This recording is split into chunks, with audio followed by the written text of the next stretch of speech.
আমারে যে উহুদের ময়দানে দান দান শহীদ করে রক্তাক্ত করছে, তুমি শোনো নাই? আমি যে 14 দিন পেটে ক্ষুধার তাড়নায় পাথর বাঁধছিলাম উম্মত, তোমার মনে নাই? একবারও শোনো নাই আমার ক্ষুধার কষ্ট, আমার পিঠের ব্যথা, আমার দাঁতের ব্যথা, আমার কাঁধে 2টা কড়া ঢুকে গেছে উম্মত। আমার ঘরে 3 মাস আল্লাহর নবীর স্ত্রী আয়েশা বলছে, আল্লাহর কসম উম্মত, নবীর স্ত্রী বলছে 1 ফোঁটা চুলায় আগুন জ্বলে নাই।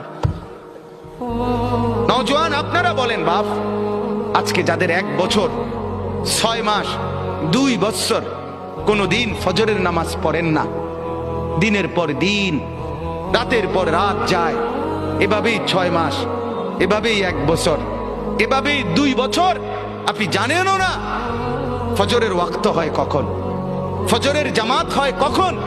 মেরে মুহতারাম, আমার ভাই, আমার বন্ধু, বল